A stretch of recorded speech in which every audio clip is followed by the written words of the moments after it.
How to get good at Fortnite. I know this is a question that a lot of people might be asking, and honestly, if there was an easy answer for it, I would be a trillionaire right now. If there's a switch or an easy change that I can do right now that will instantly turn me into a professional Fortnite player, everybody would be dominating arena, everybody would be doing this, everybody would be doing that, but that's just not the case. I think a lot of people are misled with getting better at Fortnite instantly. I think the answer to the question of how to get good at Fortnite requires an in-depth answer. So in this video, I'm going to give you guys 5 things that I think that you should be doing to improve at Fortnite at a consistent rate to the point where you can get good with the time and effort given. Now, before we begin, I'm just going to inform you guys about a shout out that I'm going to do. Comment down below something creative, something constructive that can help me improve my Fortnite videos. It doesn't have to be Fortnite videos in general.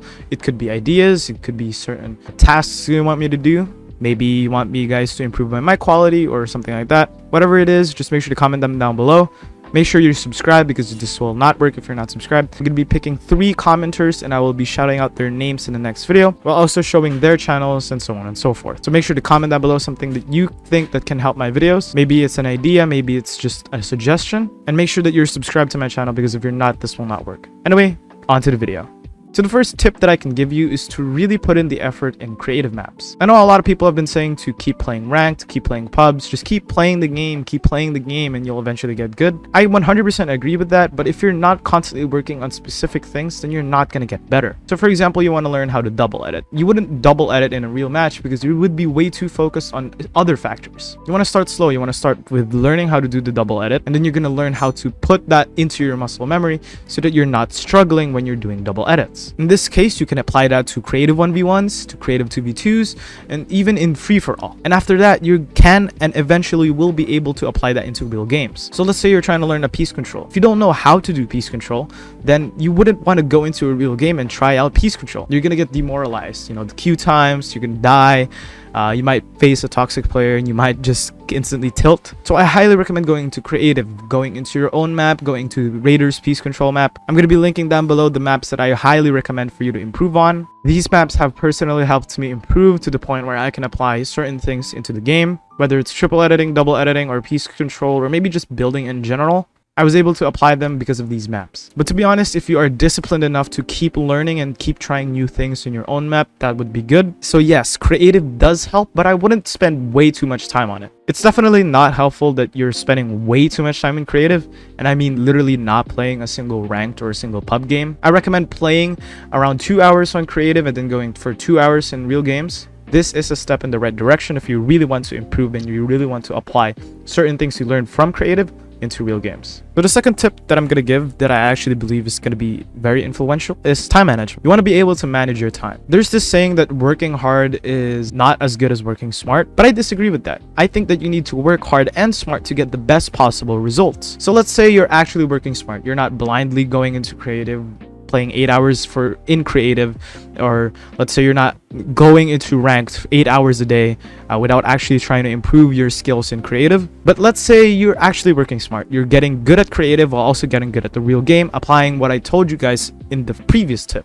But let's say you only do it for 2 hours. You'd only do it for 3 hours, for 4 hours. Sure, you might get better results than the guy who's grinding creative or grinding real games for 8 hours. And that's just natural. You know, you're improving, you're getting better at certain things while also applying it to certain things. This will help you improve in the long run. But imagine if you worked as hard as that guy while also working smart. Let's say instead of spending 8 hours on creative or just spending 8 hours on ranks or 8 hours on pubs, you spend 4 hours or 3 hours in creative and then spending the rest of the time playing ranked or playing pubs. You know, some people have time restrictions and I get that, but if you have the time, there's no time for you to get lazy. The time that you can spend on Fortnite, the only times that you can spend on Fortnite, by the way, I'm not saying that you should sacrifice your job, your health, your relationships, your social environment, your academics, or whatever it is on Fortnite, but the times that you can play Fortnite and the times that you can improve on Fortnite, I recommend just putting all of your effort into it. And honestly, you can play creative and playing Fortnite with songs. You know, you can listen to songs. You know, you don't have to be bored while playing Fortnite. I play Fortnite while watching videos on my phone, and that's not bad. It's okay. You just have to make sure that you're using your time efficiently. You don't want to be wasting time, but you also don't want to be lacking time. The third tip is to learn from pros. I know this is pretty common in the Fortnite scene, people telling you to watch pros or VOD review, but it is actually true.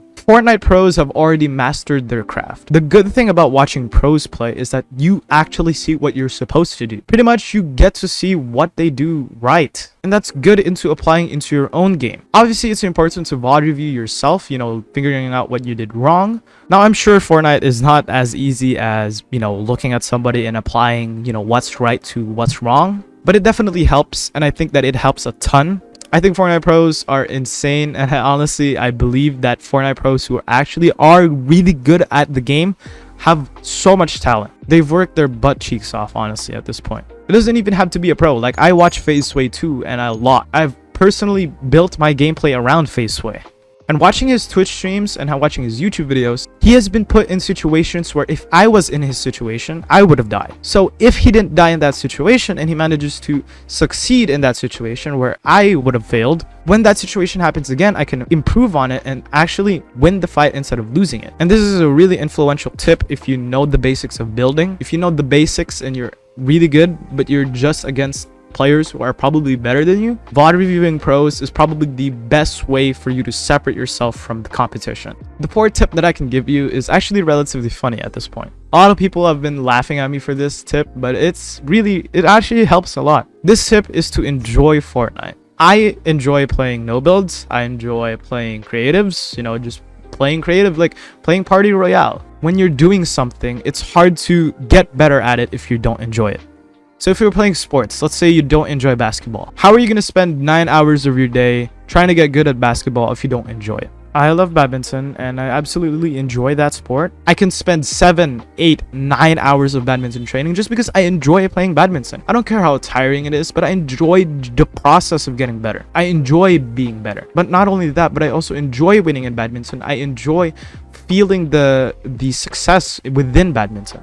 And you can put this exactly into Fortnite. So let's say you want to get better at Fortnite. Let's say you want to improve at Fortnite. You can't improve at Fortnite if you don't enjoy it. You can't spend 7, 8, maybe even 9 hours in Fortnite if you don't enjoy it. Sure, you might force yourself into doing Fortnite training for 7 to 8 hours, but also that's really unhealthy for your mind and as well as your physical body. You need to enjoy Fortnite. You need to find ways to enjoy Fortnite. Whether it's playing with friends, grinding, getting a good set of binds, playing on controller, playing on mouse and keyboard, whatever it is. You just need to enjoy Fortnite for what it is. You need to find the side of Fortnite's identity that will make you happy. Because if you don't, then you're probably off playing another game that you find enjoyable. There's a lot of video games in the industry, and I believe that you don't have to force yourself into Fortnite if you don't enjoy it.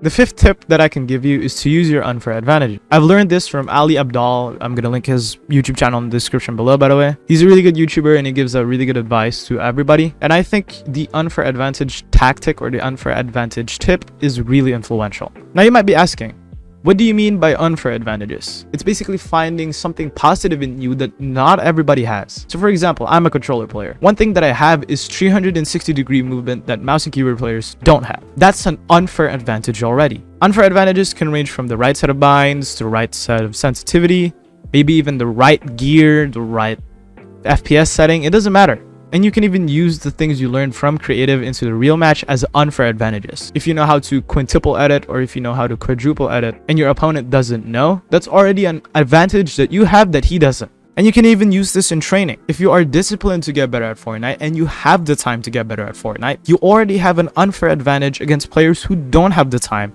or players who don't have the discipline. I don't have to tell you what it is. You can just find it on your own. And don't tell me you don't have anything positive, because everybody has positives in their lives. And the only way to do this is to ask yourself, tell yourself the unfair advantages that you have and applying them into practice and applying them into real games. And eventually you'll improve. With these 5 tips, I believe that you can improve at Fortnite. I believe you can make it far just by following these 5 tips. You don't even have to be a grindy player. You just have to follow these 5 tips. You want to implement them into your game.